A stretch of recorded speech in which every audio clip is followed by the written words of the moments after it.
Hey everyone, happy Tuesday. Let's get ready for school. Hey everyone, I hope you guys had a great Monday. My Monday was pretty good, and I hope you guys have a great day today. So I kind of want to get straight into business. So I'm gonna do like a final recap of what I was talking about the past couple days, and then move into another topic today. So that's what we are going to do. And I feel like I put my camera lower, but it's okay. Like, this feels like a weird angle, but I could just be crazy. I don't know. I could just be seeing things. Let me know, somebody. Anyway, but let me know if this is like a weird angle, because I feel like this is different than my typical. But it's whatever. Anyway, so the past couple days I've been talking about the Sarah Fraser podcast that came out over my winter break. So this is like 3 weeks old now. And in the interview, it went pretty well. Except there was also one other thing that I was gonna mention. Well, I wasn't gonna mention it, but I saw a comment on that particular interview like this morning, so I thought I would mention it. So there was a comment that I forgot that Sarah had mentioned this in the show or in the podcast, and one of the comments on YouTube actually reminded me of it, is that there's a part where Sarah calls it the pop culture sensation of 2023. Calls the documentary that. And like, the person was like, that's just like bad wording. Like, you don't call a documentary talking about someone's R word like a pop culture sensation. You just don't. I didn't think that we had to say that, but I guess we do. You know what I mean? Like, I stand corrected. I guess that is something we have to say. Don't call a documentary talking about someone's R word a pop culture sensation. But anyway, like I said, it wasn't a terrible interview. It was just the fact that, like, that question left a lot of people kind of like rubbed people the wrong way. It rubbed me the wrong way, so like I can imagine other people too. Just because, like, I don't know. Again, I do definitely think that there was a definite kind of miscommunication in how Quiet on Set was viewed. Again, like I said in my last video, Sarah saw it as this big ol', documentary with a lot of influence and a lot of like ground that was gained with this documentary, whereas Drake saw it probably more like just a reliving of his trauma. Constant reliving of his trauma, I should say, actually. So, obviously, if things are seen different ways, people are going to have different opinions of what's right and wrong. But that is not what we are here to talk about today. I mean, it kind of is because I'm mentioning it, but again, like I said, like, that's pretty much it, I think. It was, again, like I said, overall, it was a good interview. It wasn't terrible. Just that question was, like, more on the iffier side. But it didn't, I don't know. I think it was a good interview. I think Drake might have also just been in a better place to talk about things like that. I don't really know. But, like I said, like, it was a good interview. It was just that part did kind of tarnish the rest of the interview. Like, the before, I didn't see much of the after, so I have to go back and watch it. But I highly recommend watching the interview because it is a good interview. Just beware for that particular part. And maybe it's just us. Maybe we're just seeing it that way. And it's not really that bad. But it just didn't read well. And it read kind of just...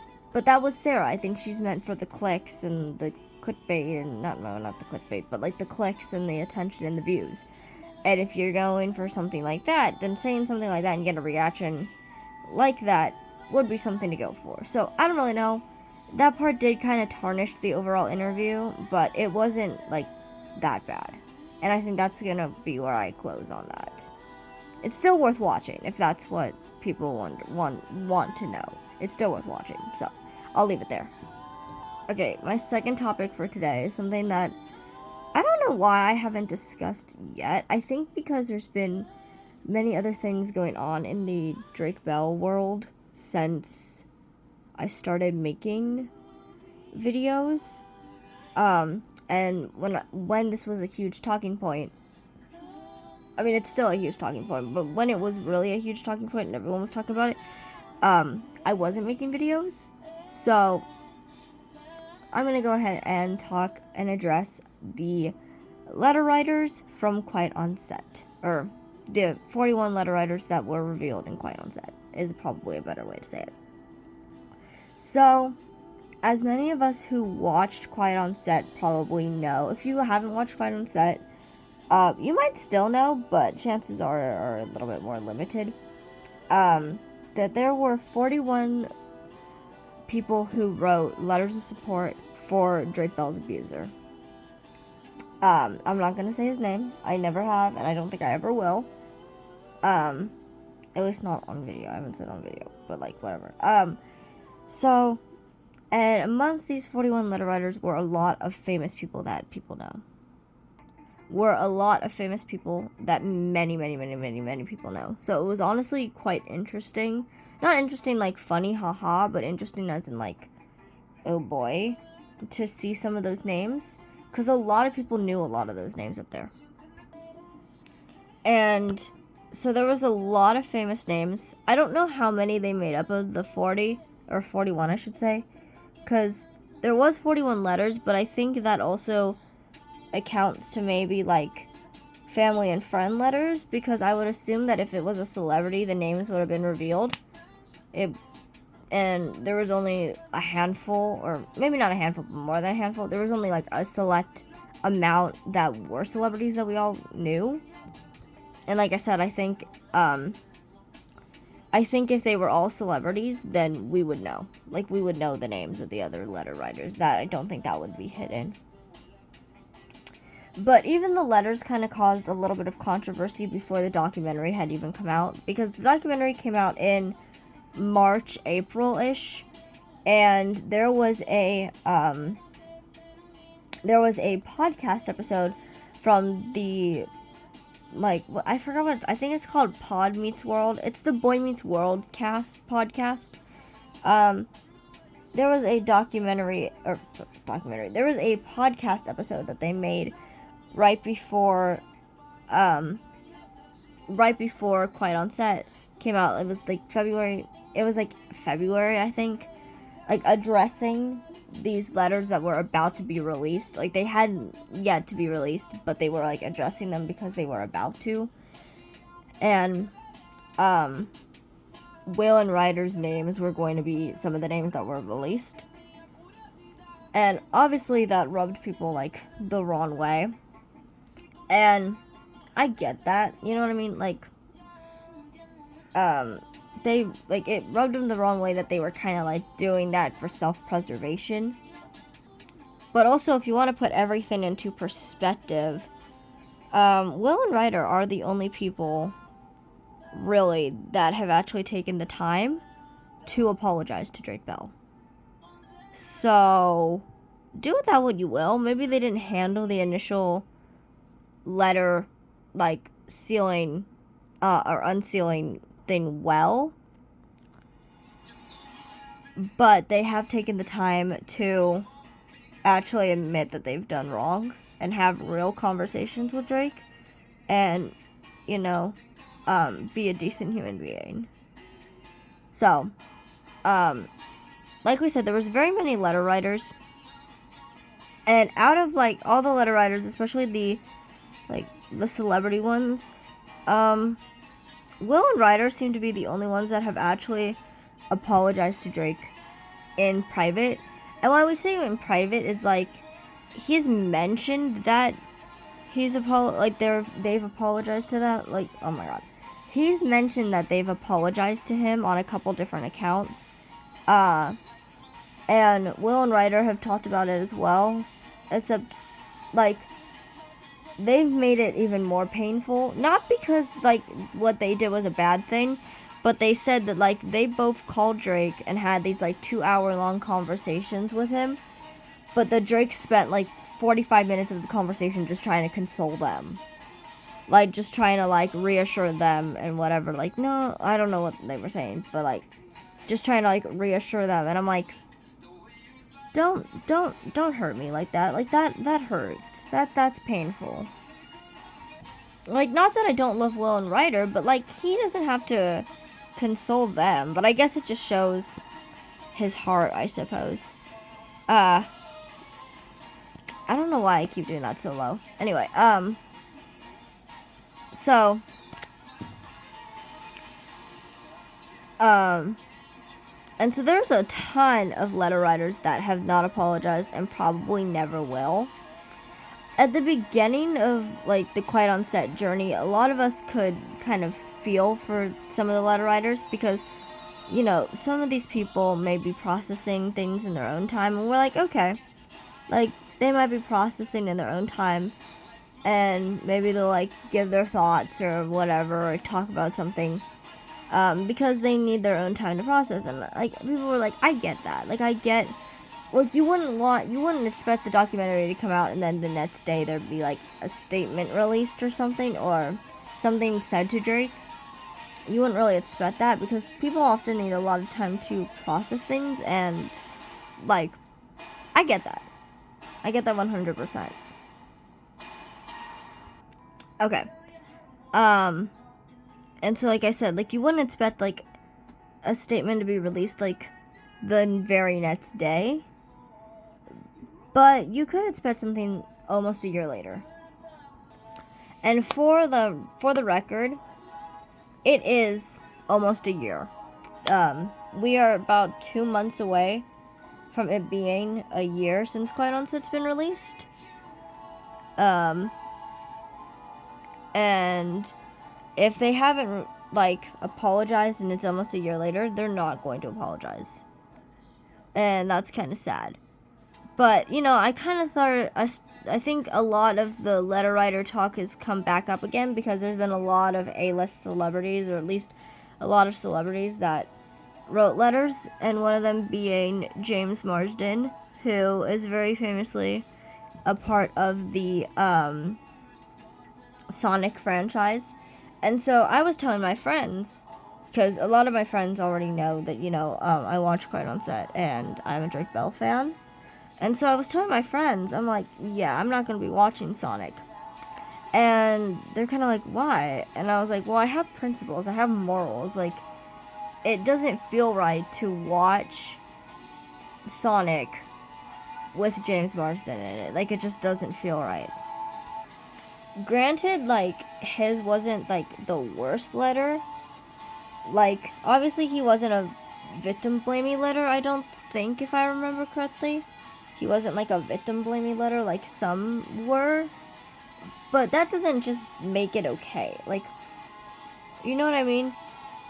And it's like, I get that a lot of these people were young when they met Brian, such as Ryder and I think James.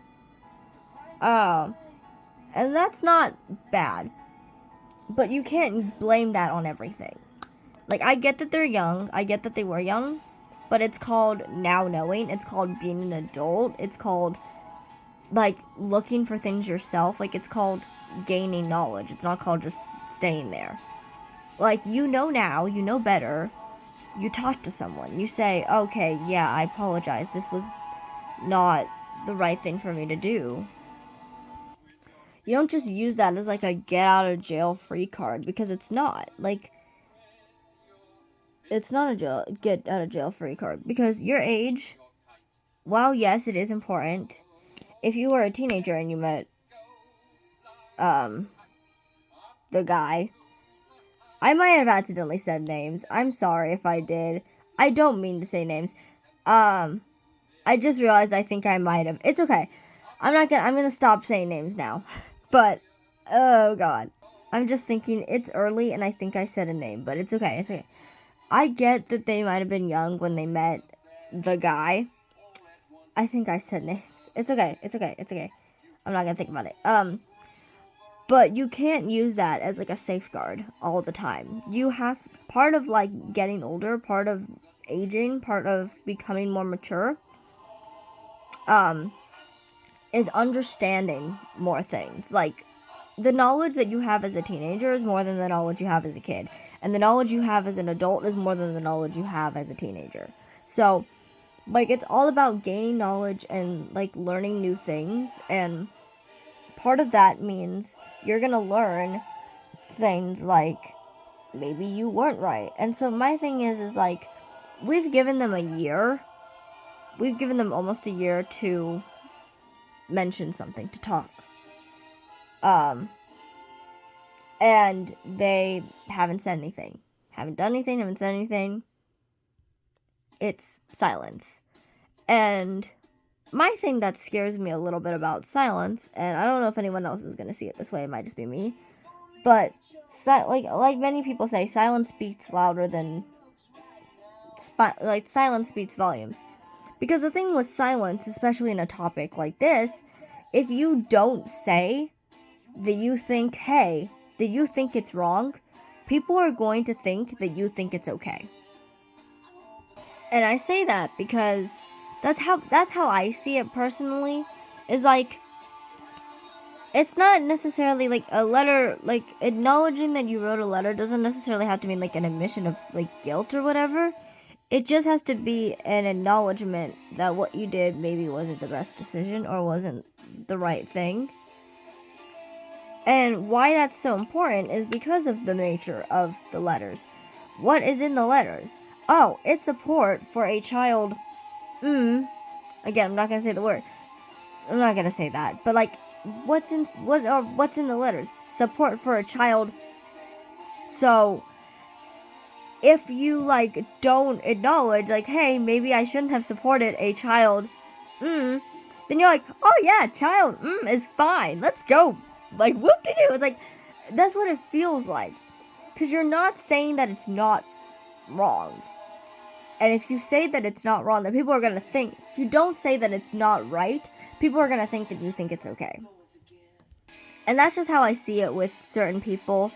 Like, you know, I mean, there are some people who I'm not surprised haven't apologized. Like, I think there was a director, I think it was a producer named Tom DeSanto. I don't think he apologized.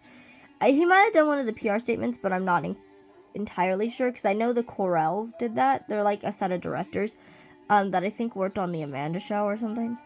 And they apologized, but they did like PR statement, like released it in a magazine or something, like released a statement to Variety, I think. But that's it. Other than that, I don't think there's been any other apologies, which, again, like I said, is really sad. And there are people that I just don't think are going to apologize. Like I said, like the Tom DeSanto guy, if he hadn't already. Because I think he might have done a PR statement, like, apology, but I don't actually recall. So someone can quote me on that, or someone can check me on that. But Kimmy. Because I think Kimmy is best friends with the guy. See, now I'm thinking to myself, like, do I keep saying the guy or that guy? If I think I already just said the name. But it's okay, it's okay. I don't know. I don't feel that whatever, it's fine. The guy. But like I was saying, like, a lot of these people who supported, like, I get that they were young themselves and probably had one viewpoint, but now we're different. We're adults now. We're older now. We can have adult conversations, you know what I mean? And so part of having an adult conversation is understanding that, hey, maybe what I did wasn't an okay thing. And again, like I said, it doesn't have to be an admission of guilt or whatever. It just has to be an establishing that you understand that what you did was wrong. Or, like, who you supported, you probably shouldn't have. So, I don't know. I'm going to keep talking about this tomorrow, and we'll finish. So, we will talk more tomorrow, because I have a ton more thoughts on this. Okay, setting spray. I just realized I might not make a video tomorrow. I'm not sure yet. But I will definitely get back to you guys on this topic. I will be talking about it again. So, I'll see you in the next one. Second setting spray. Okay, I'm going to do lips off camera, and I'll be right back. Okay, this is the final look. I will see you guys in the next video. Have a great day. Have a blessed day. Jesus loves you. I love you. And I will see you all in the next one. Bye, guys.